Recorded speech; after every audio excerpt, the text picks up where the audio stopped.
All right. So I want to preface the video by saying this because I don't think I started off the video the right way. The first part of the video is really about taking a printable sheet that you would typically buy on Etsy that looks like this, that has all kinds of different printable items on here. But you might only want this pizza box. So how do you get this pizza box off of this sheet and scale to the size that you want it so that you can, you know, have the Cricut cut it out?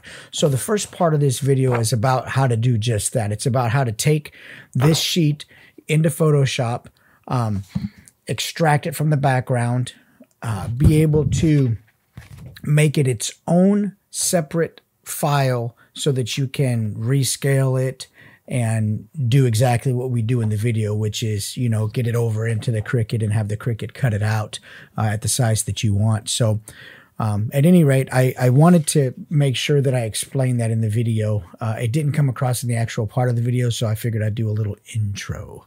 Let me show you the pizza boxes.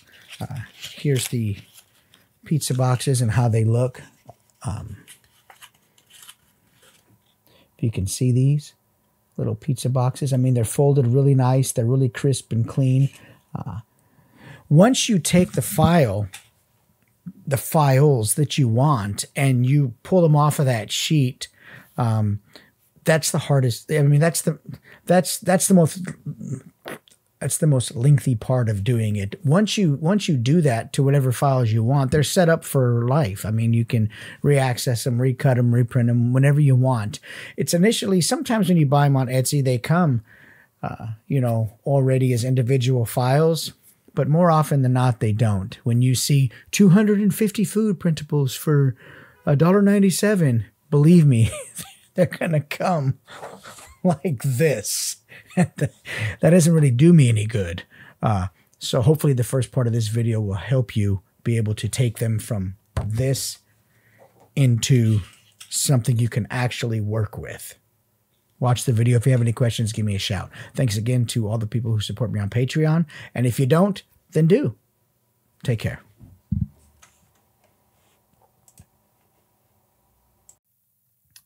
And I have... here's some pizza boxes here. Let's open this up. This is ones that I downloaded from Etsy. And I mean, I have a generic one.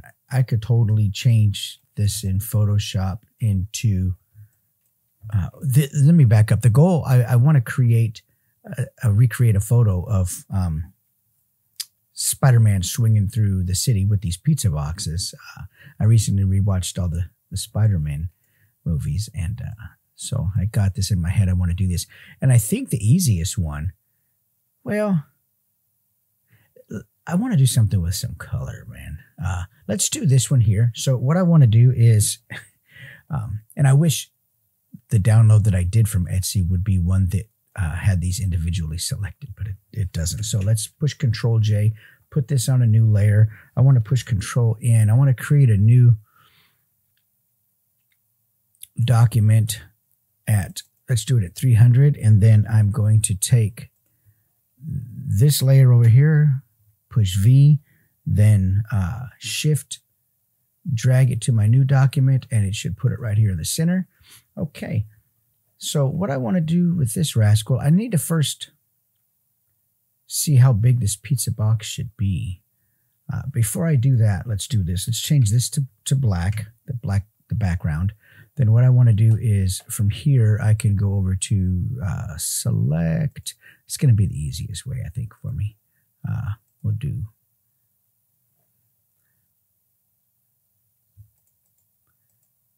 this, and I just want to select this color range. It's gonna select all the stuff for me in the middle too, and I don't want to do that. The whole thing is I don't want to go through this with the pen tool and have to take this out of the background with the pen tool. So let's just click OK on this and click on this layer, and we're going to invert it and make a mask out of it.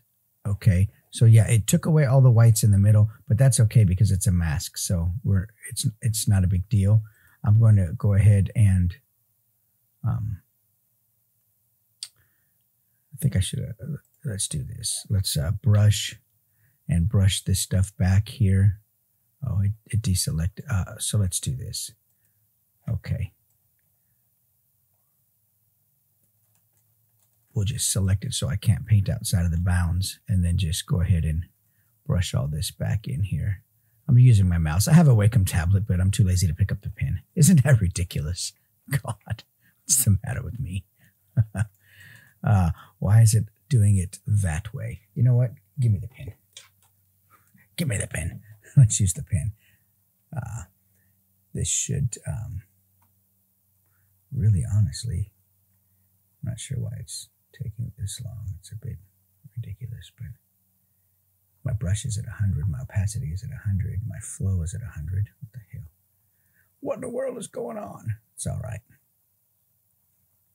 I don't have anything else to do today beside this, so it can take as long as I need.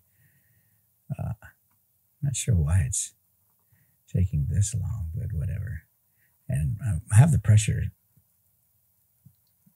you know, box checked, so when I'm pressing down fairly passionately. Okay, let's do this. Let's Control D or Shift Control I again and fill these in. One day I'll get this right. It's like I've never done this before or something. We want all these whites back in here. I mean, honestly, the whites it show because when I go to drag this into the new doc, when I change my background back to white, these are going to be here, so it's not a big deal. But what I want to do is put a stroke around this. And so let's push X and let's take these fragments away here. There we go. And these fragments up here along the outside of the pizza box. These here. Yeah, I want to end up putting a stroke around this. So push X for putting the foreground color back to white. Make sure I didn't miss any of these little spots up here like this that I brushed over. And Control D, and I think we're good with this. So when I apply this layer mask, what's going to happen is apply layer mask, and then I Control click on this. It should just give me the pizza box, see, with no border around it, and that's what I'm after. So we're good with that. So let's go back over here and change this to white. So that was a roundabout way of doing that, but it gives me the end result that I want. Now I need to figure out. Now that I've done that and all that is selected is the pizza box, I can actually push Control T for transform, and this will give me it will show me the size on here as I hold down Shift and drag. Well, I don't want to hold down Shift and drag because then it'll do it unconstrained. If I just drag on one of the transform point handles, it's going to give me some measurements there. Okay, 1 inch in width. So we'll push Shift at this point, and we'll look at our W, and we're at 1 inch wide by 2.25. That sounds good, man. Love the precision, right? So you'll see why I'm doing this in a minute. So we're pretty much centered here.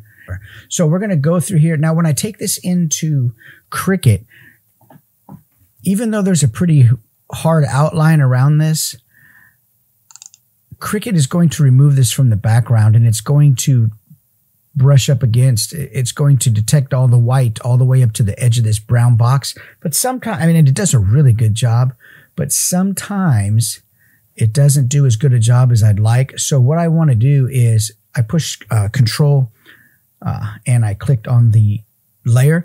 I want to go over here and I just want to help Cricut out a little bit, and I want to add a stroke. I want to add a 1 pixel stroke that is black around the outside. Click OK, whatever. Click OK. And what that did is put a black line around the box. So this is what we'll do. We'll do Control E and we'll flatten this. Shift Control S for save. Pizza box. Now, too, when I take this over to Etsy, to Cricut, if I don't like the dimension when I print the first one out, I can just resize it in Etsy. It's not in Cricut. It's not a big deal. Pizza box, and we're going to save this, and we'll go over here and we'll open Cricut. Cricut, where are you?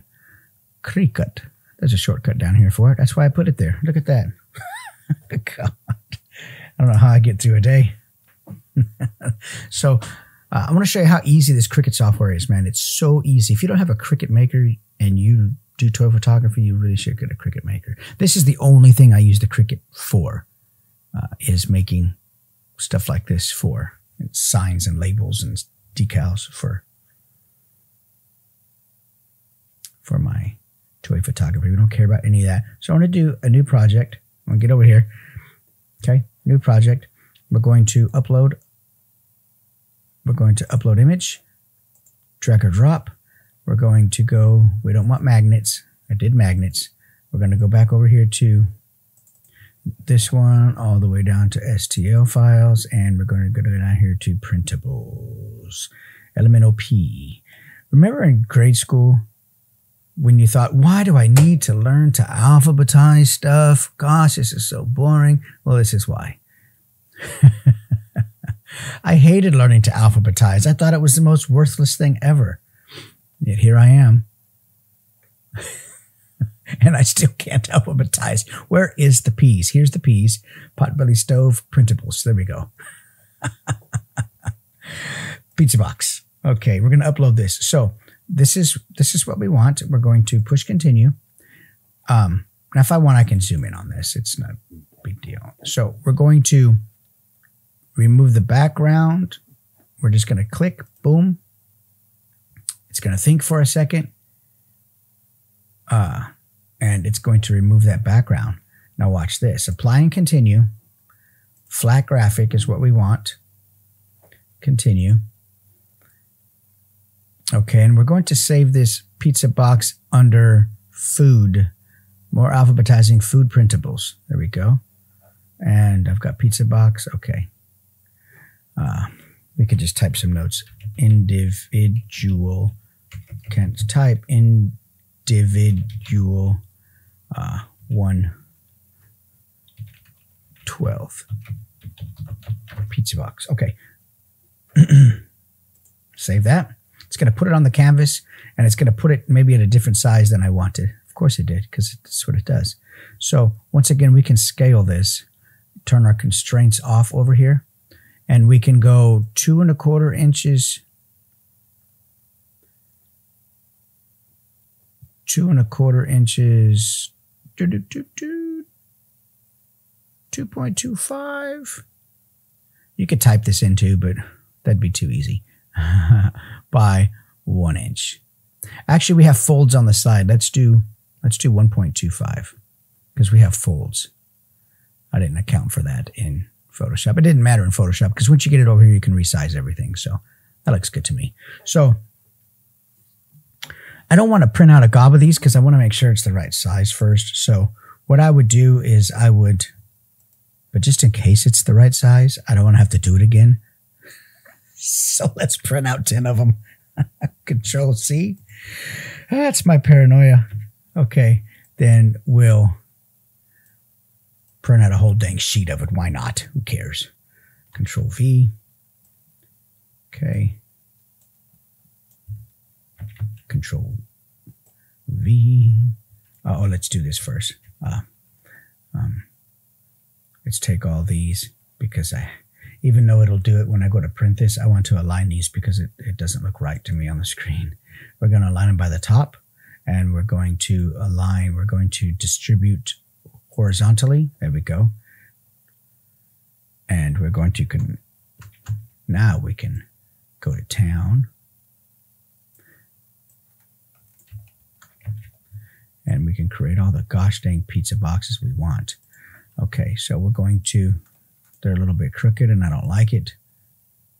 Align left, right there. More alphabetizing. Okay, and we're good with this. So from here, what I would do is I would say, make it. I would click make it. We're going to click make it. And what this is going to do is it's going to be a print and cut feature. It's going to lay them out for me on the sheet. 4, 8, 12, 16. Yeah, we're going to push continue. Now I will say what this, let me tell you what this does as I scoot my chair up here. The Cricut Maker is not a printer, it's a cutter, among other things. But I use it as a cutter. And the Cricut Maker links with your inkjet printer. I imagine it does with a laser printer also. I don't know. I have an inkjet printer, but it links with your inkjet printer and it calibrates itself. You need to calibrate it, but it's a really simple process. And at the end of all this, really what it does is when I push send to printer on this, it's going to send this document here that I made to the printer. The inkjet printer is going to print it out, and then I'm going to place that onto a Cricut adhesive mat. And I'll show you that process here in just a minute. But first, I've got cardstock loaded into the inkjet printer, and I chose cardstock for this because it's, you know, it's more rigid. If I just use floppy old printer paper, it's not going to make a very nice looking box. So we're going to push send to printer. Boom, there it goes. Okay. Now it's going to ask me a couple questions. Normally, I'll print with the system dialog because I want to make sure my preferences. For this, I want the quality set to high because there's lettering and stuff on here that I would like to really kind of capture. So we're going to go over here to preferences, and we're on cardstock and quality is high.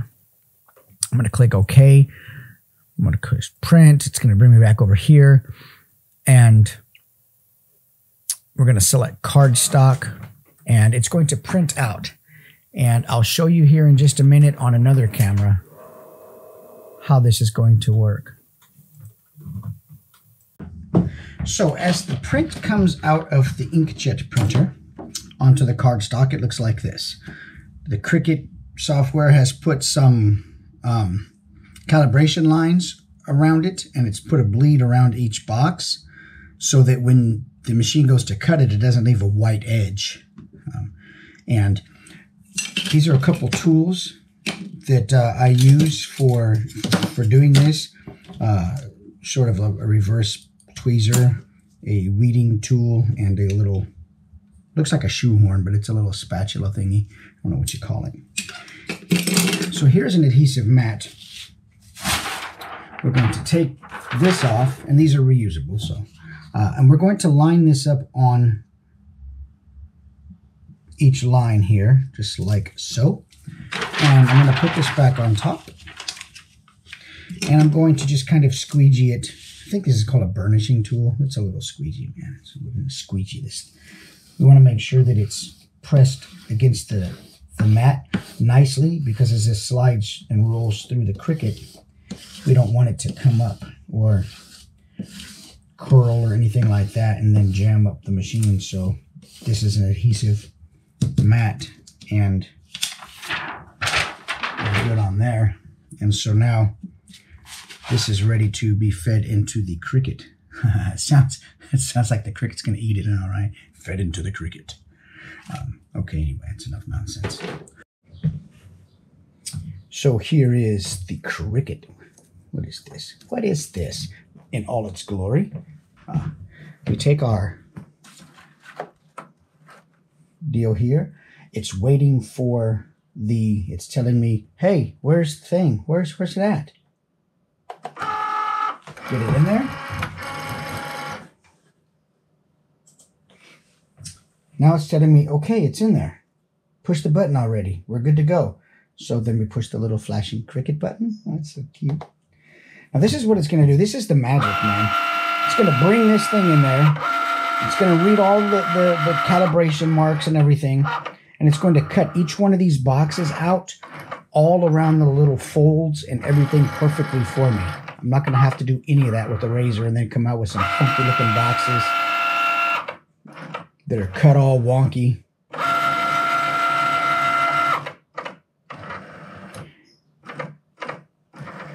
Now, it is an investment for the machine, but to be honest, I bought this one used.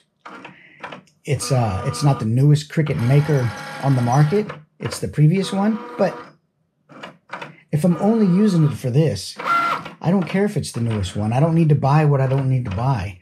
And I give for this used, and it was almost brand new when I bought it from the person. I used it one time. I think I paid like $150 for it. It's like, and I use it for all my projects like this, all my decals, all the lettering and stuff that needs to go on my props. It's a fantastic time saver. Water slide decals, you know how I love those. But it's going to cut it all out right here for me. And you're going to see the magic of this here shortly.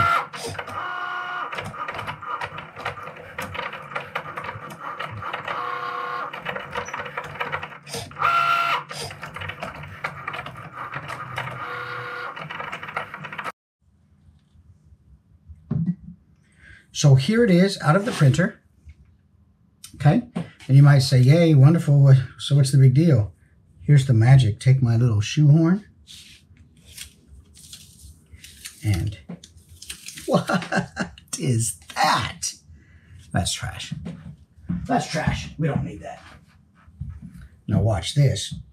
Scoop my little shoehorn up in here, and it's cut it along all the edges perfectly. Now I can fold this up, and hopefully we wind up with a size pizza box that is going to look good.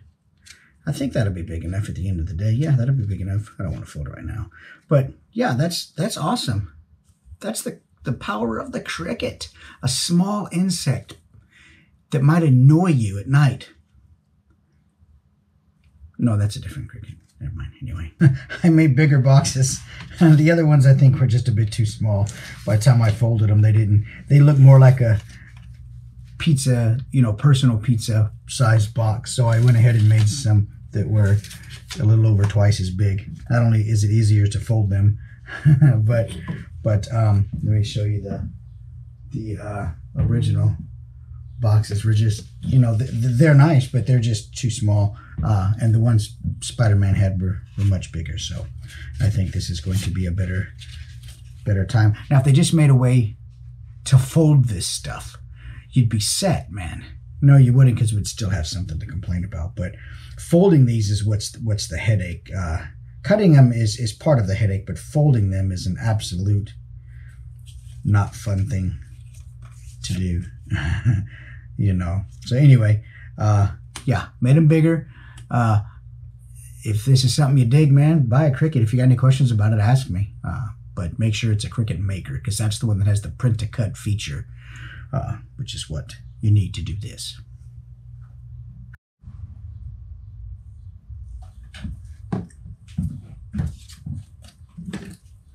So let's fold a pizza box.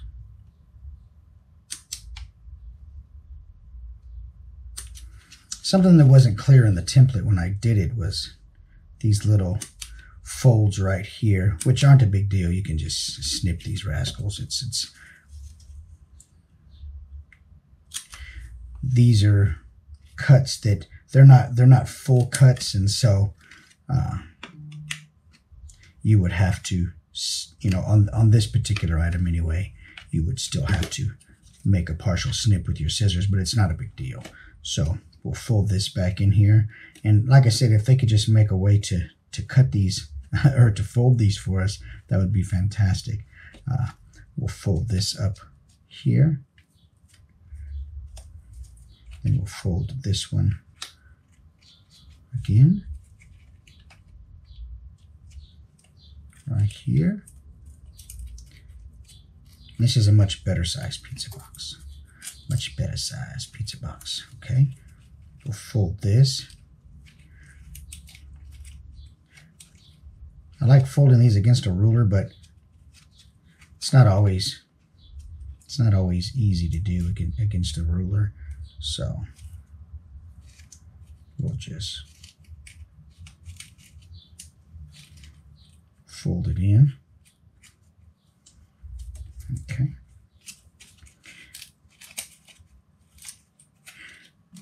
Let me move this so I can work on this cardboard. Here's one that I did already. These will make nice props for Spider-Man. And I just want to show you folding one of these in real time so you're not deceived. They're still a pain in the behind, but they really, the Cricut really helps cut these out so nicely. And like you saw, there's some cuts that need to be made that aren't cuts all the way through, and you'll still have to make those, but you just, I mean, it's not, it sure beats having to cut the entire thing out and trace around everything. It really is a time saver. So we'll go ahead and fold this in. This one too. And this one, you can glue it, but it doesn't really seem to need glue. I'll show you why. It has a pretty nice little fold right here that folds over these. You could glue it, but will I? Probably not. You might, but I probably will not. We'll take something beside my fumbly fingers here and press these in. And the flap on the outside, but on the inside. There we go. Put a little crease in that. Should actually crease that before I fold it. There we go. Just like that.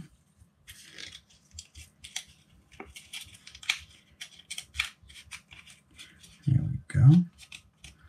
And this is because I didn't crease this part yet, so let's put a little crease in that. There we go. That should be good. Let's go ahead and get this closed up. I just want to be able to show you the whole process because I want you to see that what a time saver it is, but what a time-consuming effort printables still are. There we go. Oh, that goes on the outside. Whoops. I've got it on the inside. There we go. Get my insides and outsides right. This goes on the outside of that. There we go. Okay, now we're in business. There we go. Yes. Cool. Okay. So I guess if you wanted, you could put a little dab of glue inside here. It wouldn't hurt to do it. But we've got 2 pizza boxes here, and I'm going to make a stack of, oh God, I don't want to make a stack of that many, but I'll probably make a stack of, 8 of them or so. But there we go. Pizza boxes. No pizza. Pizza not included. You just get the boxes, Parker.